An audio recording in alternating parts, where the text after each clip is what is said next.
nós não fomos chamados para vivermos a glória aqui. Nós fomos chamados para morrer aqui. Nós somos chamados para passar por lutas e aflições aqui. Como o apóstolo Pedro escreveu, há um peso de glória que nos aguarda que não se compara aos sofrimentos que a gente passa nesse mundo.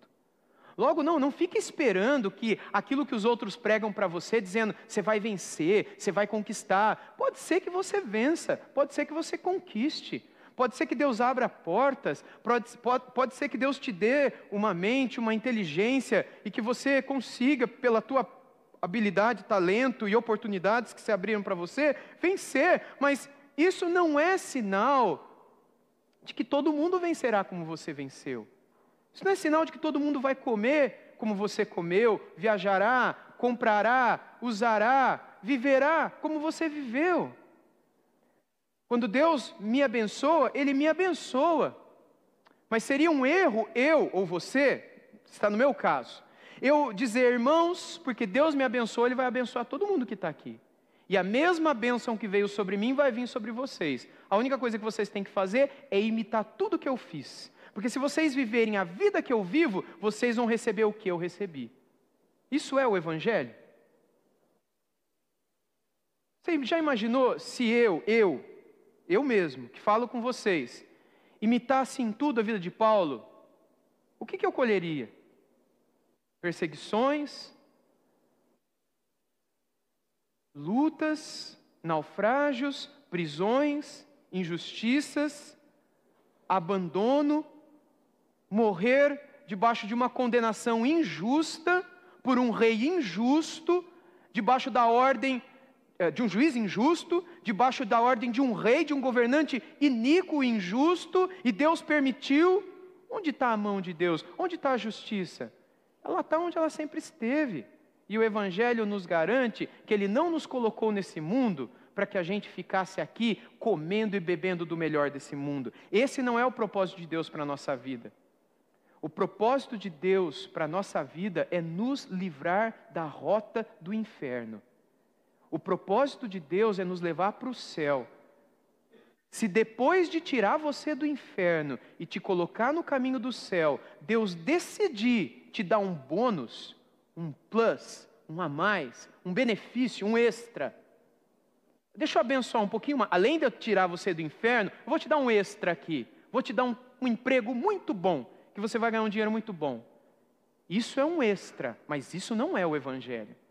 E se Deus não te der trabalho nenhum, se Deus não te der extra nenhum, você já tem a maior de todas as vitórias. Ele te tirou da perdição eterna. Ele te livrou da pobreza eterna, que é muito pior do que a pobreza do presente tempo. A gente pode, nesse momento, nesse tempo, vivermos limitações, vivermos privações, vivemos situações de escassez. O próprio apóstolo Paulo, em Filipenses 4, escreveu isso. Eu sei o que é ter muito e sei o que é não ter nada. Sei o que é ter em abundância e sei o que é viver em escassez. A gente precisa aprender isso também. O Evangelho não nos ensina vitória financeira, prosperidade, barriga cheia, guarda-roupa cheio, sapateiro cheio, garagem cheia, conta bancária cheia.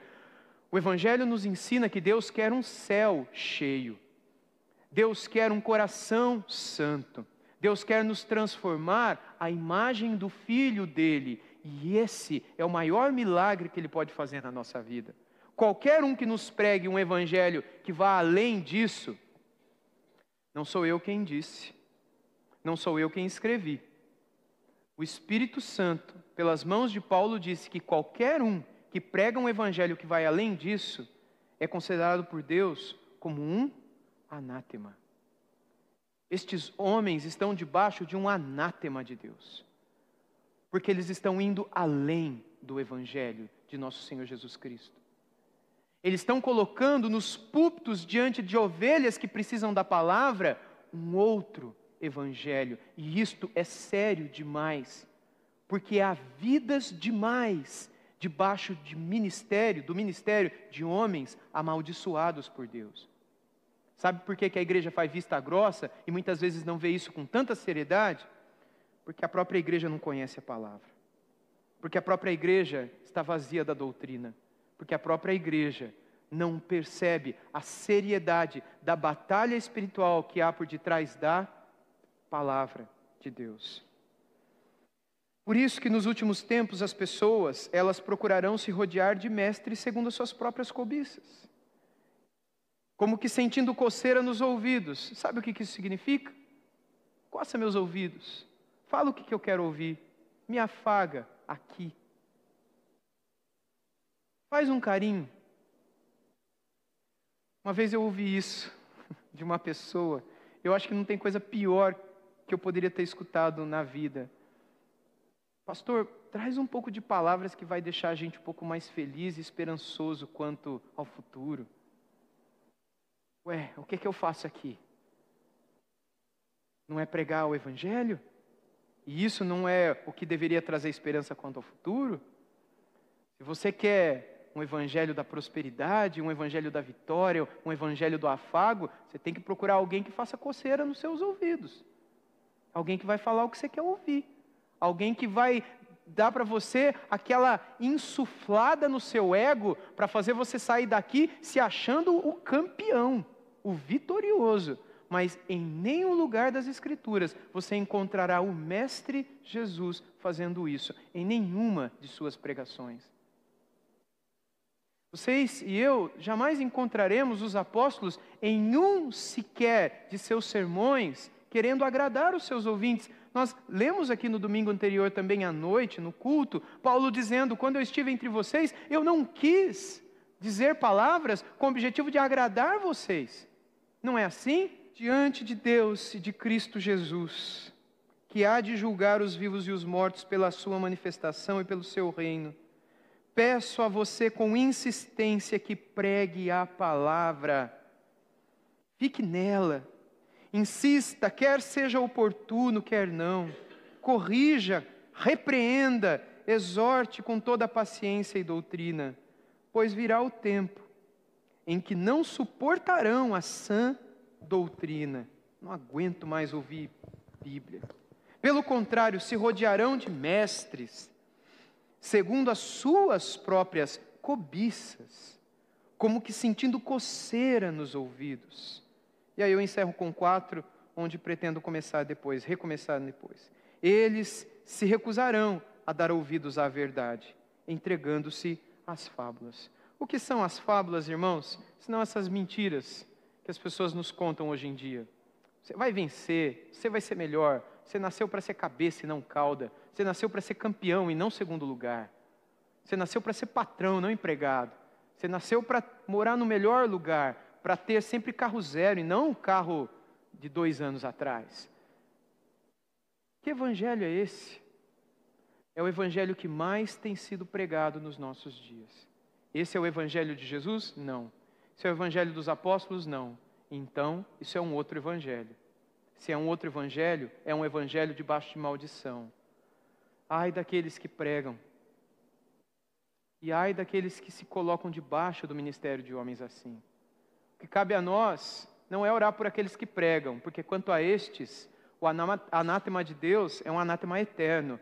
Segundo o anátema do Senhor, em Gálatas 1, não há esperança para esses homens mais. Você pode até orar, mas Deus não vai ouvir tua oração. Você deve orar por aqueles que estão ouvindo esses homens. Quando a palavra anátema é posta em Gálatas 1, isso literalmente significa que esses homens estão para toda a eternidade riscados, cortados da graça de Deus. Estes homens que pregam um outro evangelho. Mas aqueles que estão debaixo do ministério desses homens, ainda há esperança para essas pessoas. É por elas que a gente tem que orar. Para que Deus abra os ouvidos, abra os olhos, toque no coração, para que elas vejam o covil de leões no qual elas estão sendo colocadas.